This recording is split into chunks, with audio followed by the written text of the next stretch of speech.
du métal au classique ou bien du classique au métal. On évoquait l'évolution, Bertrand Rossi, des musiciens, l'évolution de leur goût. Il y a eu des générations qui ont été nourries quasi exclusivement à la musique classique. Il y a une génération actuelle, les trentenaires, les cadras, les quinquas, qui ont grandi avec ce rock. Oui. Oui, oui. Et d'ailleurs, les deux domaines sont parfois critiqués. Hein. Je disais tout à l'heure, l'opéra, donc c'est élitiste, l'art du passé, la culture de la richesse. Le métal, c'est plutôt le contre-pouvoir, ces intellos un petit peu refoulés comme ça. Et ces métalleux qui vont tout casser dans la salle. Ça, on l'entend aussi parfois. J'imagine oui, ça. Oui. C'était les premières réactions. Corinne Gobert, il y a des mesures de sécurité particulières ou bien... On a fait attention quand même. Oui, vous avez fait attention, non, mais il y a des mesures de sécurité très particulières où vous comptez quand même sur la discipline du public. Non, très particulières, je dirais pas non plus. Justement, nous, quand on a présenté le projet, on était justement là à dire comme quoi c'était pas un public qui allait venir tout casser, qui allait venir sauter sur les sièges et puis venir arracher tout ce qui pouvait se trouver dans la salle. Donc, mesure de sécurité, oui, bien évidemment, pour tout événement. Mais après, on a confiance dans le public du métal. On n'en a pas peur. Bon.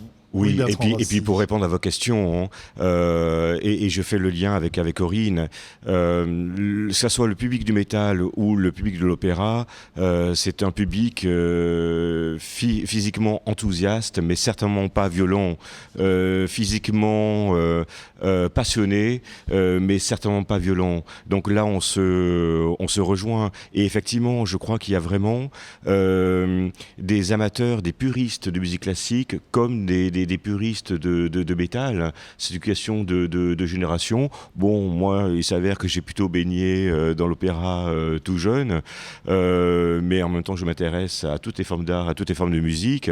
Bon, les métalleux, eux, se sont intéressés à d'autres styles de musique, mais je suis persuadé que, justement, par les liens que nous avons expliqués tout à l'heure, de référence à la musique classique, aux instruments classiques, eh bien, on peut se rejoindre. Et je suis persuadé que, et j'espère en tout cas, je suis persuadé, je ne sais pas, mais que ce 29 avril, eh bien, nous aurons un public qui aura assisté à la Callisto la veille au soir, où on tractera certainement pour le concert métal le lendemain, s'il reste des places. En sachant que les groupes de métal se produiront dans une partie du décor de la Callisto. Et voilà, c'est ça. Donc, on ne va pas cacher le décor d'opéra, bien au contraire. On a voulu vraiment que ce concert métal ait lieu dans le décor, dans le même décor que celui de la veille ou celui du lendemain. Et ça, c'est une première, ça on le sait, mais c'était vraiment une volonté de notre part.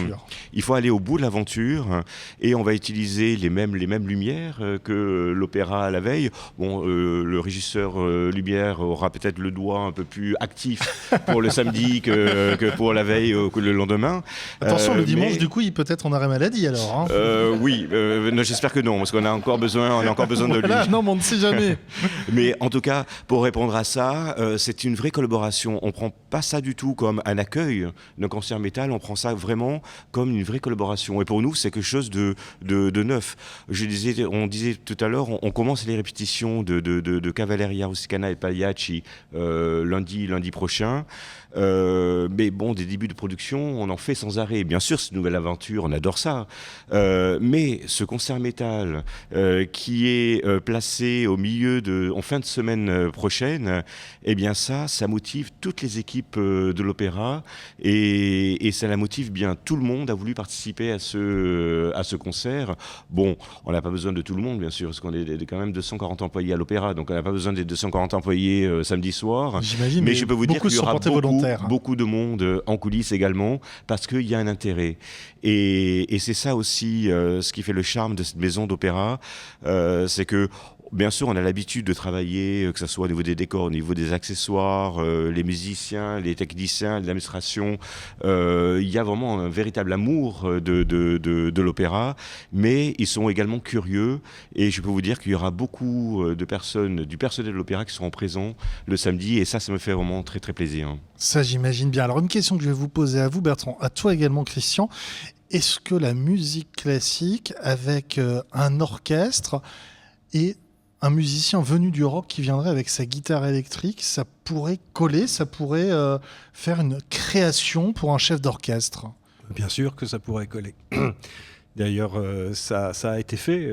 Par exemple, West Side Story, la musique de West Side Story, composée par Leonard Bernstein, qui était un des plus grands chefs d'orchestre de musique classique qui ait existé, ça mélange déjà la guitare électrique et l'orchestre. Alors, c'est évidemment des sonorités assez jazzy, mais oui, sans réserve. Oui, et puis je rebondis aussi là-dessus. Nous avons eu une création mondiale, il y a 2 ans de ça, de Régis Campo, Key West, de Coltès, où le compositeur lui-même avait souhaité avoir une guitare électrique amplifiée dans la fosse d'orchestre.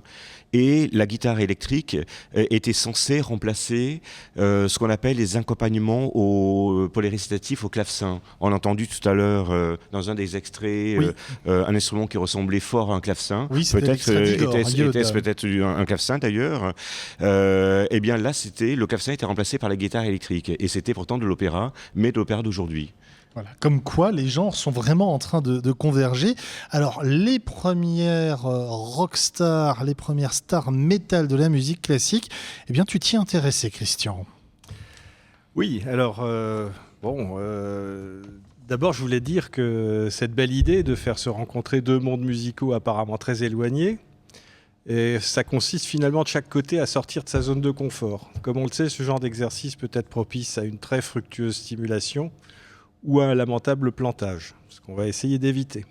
Étant non pas le métalleux, mais le classiqueux de C'est quoi le titre, je suis aussi hors de ma zone de confort. J'espère donc en être stimulé, ce qui, au demeurant, est très indiqué passé un certain âge. Mais cherchons plutôt... Il y a un grand groupe de métal qui s'appelle Viagra. Mais cherchons plutôt ce qui rapproche ces 2 mondes au lieu de les opposer.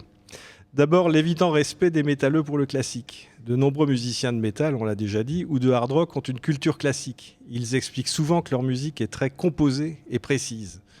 John Lord, feu l'organiste de Deep Purple, en est un célèbre exemple. L'Admirable en a parlé. Il a écrit un concerto pour groupe et orchestre avec le Royal Philharmonic Orchestra. Rappelez-vous aussi l'immortel Child in Time dans l'album mythique Deep Purple in Rock. Vous vous souvenez, la pochette bleue avec les musiciens du groupe sculptés dans la montagne style Mont Rushmore. D'ailleurs ressorti récemment en vinyle, pour moi un vrai retour en enfance. Child in Time, disais-je, depuis malencontreusement réutilisé dans une très péteuse pub de parfum.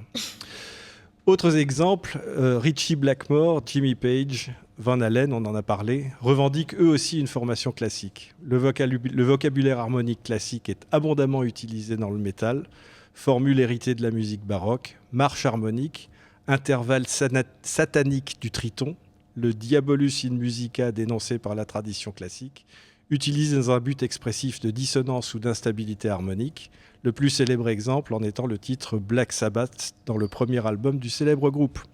Dans l'autre sens, les exemples sont peut-être plus rares, mais certains impressionnent, ou plutôt déchirent. Le pianiste Lang Lang sur scène avec Metallica, réunion explosive disponible sur YouTube. Grand moment, effectivement. Pour le reste, alors, ça c'était pour le hors-d'œuvre. Mais mon challenge du jour, Manu, c'était la question que tu m'as posée.